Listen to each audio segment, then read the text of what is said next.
नमस्कार। विश्व cerebral palsy दिवस पर मैं डॉक्टर सुमी यादव आपको सेरेब्रल पाल्सी के बारे में कुछ जानकारी देना चाहती हूँ।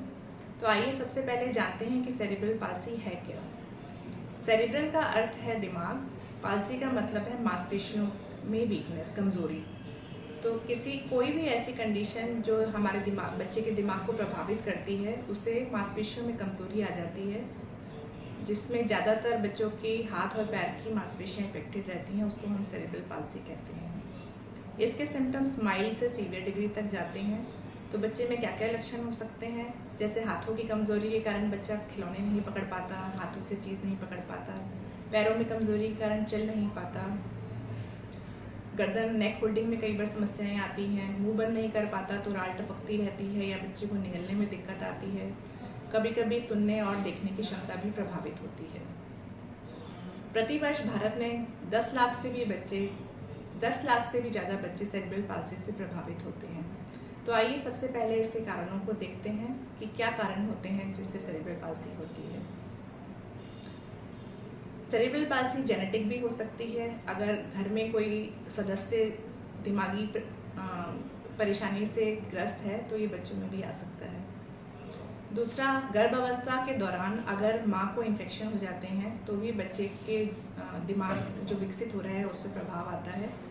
इसका मुख्य कारण टॉर्च इन्फेक्शन है, जिसमें टॉक्सोप्लाज्मा और साइटोमेगालोवायरस, रुबेला, हर्पीज आदि इन्फेक्शन माँ को हो सकते हैं। तीसरा, जो भारत जैसे डेवलपिंग कंट्री में सबसे बड़ा कारण बनता है, वो है प्रसव के दौरान बच्चे के दिमाग को ऑक्सीजन की कमी हो पाना। ज़्यादातर कौन से बच्चे ग्रस्त होते हैं दिमाग में ऑक्सीजन की कमी से? वो हैं जो सतमासे बच्चे हैं, जिनका वज़न कम है, जो उल्टे हैं, आड़े तिरछे हैं, जिनमें बहुत लंबा प्रसव चल रहा होता है या बहुत डिफ़िकल्ट डिलीवरी होती है। ये सब बच्चे को डिलीवरी के दौरान बच्चों को दिमाग में ऑक्सीजन की कमी हो जाती है, या फिर प्रसव के दौरान बच्चे के दिमाग में ब्लीडिंग हो जाए। इन सब कारणों से सेरेब्रल पाल्सी हो सकती है। सेरेब्रल पाल्सी नवजात शिशु में इन्फेक्शन के कारण भी हो सकती है और बड़े बच्चों में भी इन्फेक्शन या कोई हेड इंजरी के कारण हो सकती है। इसका कोई स्थायी ट्रीटमेंट नहीं है, क्योंकि ब्रेन को जो डैमेज हो जाता है वो परमानेंट होता है। लेकिन मल्टी डिपार्टमेंट की इन्वॉल्वमेंट से हम बच्चे की क्वालिटी ऑफ लाइफ को बेटर बना सकते हैं, जिसमें बच्चे के डॉक्टर, हड्डियों के डॉक्टर, फिजियोथेरापिस्ट, स्पीच थेरापिस्ट आदि का इन्वॉल्वमेंट होता है। लेकिन कई कारणों से हम इसका बचाव कर सकते हैं, प्रिवेंशन कर सकते हैं। उसमें सबसे पहला आता है कि जो भी ऐसी एज ग्रुप में महिलाएं हैं जो प्रेग्नेंट हो सकती हैं, उनका रूबेला टीकाकरण हो गर्भ धारण करने से पहले ही। दूसरा, जब भी माँ गर्भवती हो उस समय रेगुलर ANC चेकअप ले, डॉक्टर जैसा भी बताए वैसी दवाइयाँ और डाइट का ध्यान रखें, ताकि कम वज़न के बच्चे होने की संभावनाएं कम हो, बच्चे में इन्फेक्शन हो तो वो ट्रीट हो सके, या उसमें सतमा से हमारी डिलीवरी के चांसेस कम हो।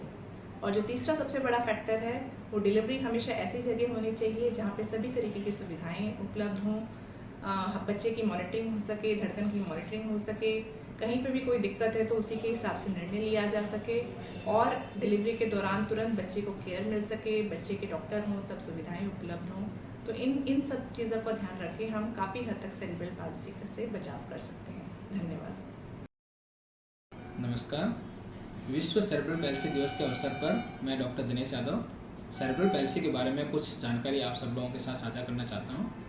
सेरेब्रल पैल्सी एक ऐसी बीमारी है जिसमें सिर्फ बच्चा ही परेशान नहीं होता, बल्कि पूरा परिवार सफ़र करता है। ज़्यादातर बच्चों में ये दिमाग में ऑक्सीजन की कमी की वजह से होती है।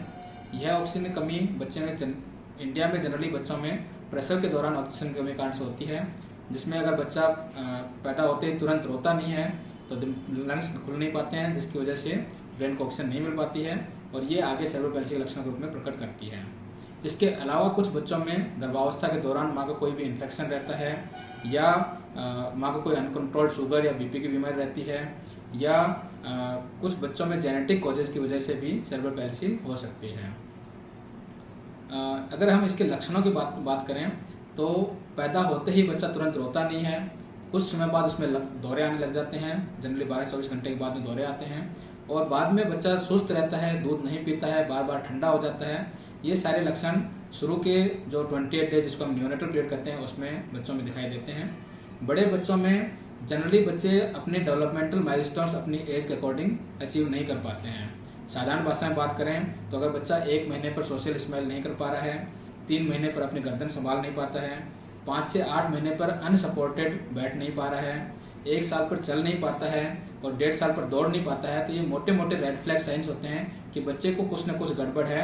हो सकता है उसको कोई सेरेब्रल पैल्सी जो कि माइल्डर वेरिएंट हो वो बच्चे में हो। जो सीवियर वेरिएंट्स होते हैं या गंभीर तरह का जो सेरेब्रल पैल्सी होता है, इसमें ज़्यादातर बच्चों में हाथ पैर टाइट हो जाते हैं, इनमें टोन बढ़ जाती है। इसके अलावा दौरे आते हैं बच्चों में, बार बार आँख देखने और सुनने की कमी आती है और बच्चा का जो नॉर्मल ग्रोथ होती है वो नहीं हो पाती है। अगर हम इसके ट्रीटमेंट की बात करें तो इसका कोई एक ऐसी दवाई नहीं है जिससे हम सेरेब्रल पैल्सी को ट्रीट कर सकते हैं। ये एक मल्टी डिसिप्लिनरी टीम अप्रोच होती है जिसमें पीडियाट्रिशियन होता है, नियोनेटोलॉजिस्ट होता है, न्यूरोलॉजिस्ट होता है जो दौरे कंट्रोल करते हैं, स्पीच थेरेपिस्ट होते हैं जो बच्चे को बोली सिखाने के लिए हेल्प करते हैं, इसके अलावा फिजियोथेरेपिस्ट और ऑक्यूपेशनल थेरेपिस्ट होते हैं। ये सभी लोगों की एक टीम होती है और एक टीम वर्क होता है जिसमें बच्चे को पूरा सपोर्ट करते हैं जिससे कि वो जो अपने एज के डेवलपमेंटल माइलस्टोन्स होते हैं उनको अपने एज के अकॉर्डिंग अचीव कर सकें। हमारे क्षेत्र में मंथन फाउंडेशन बहुत अच्छा कार्य कर रही है, बहुत अच्छी टीम यहाँ पर है और यहाँ पर फिजियोथेरेपिस्ट, ऑक्यूपेशनल थेरेपिस्ट की एक अच्छी टीम है जिन्होंने बहुत अच्छे रिजल्ट पिछले काफ़ी सालों में दिए हैं। तो मैं मंथन टीम को भी इस चीज़ के लिए साधुवाद देता हूँ और आप सभी के उज्जवल भविष्य की कामना करता हूँ।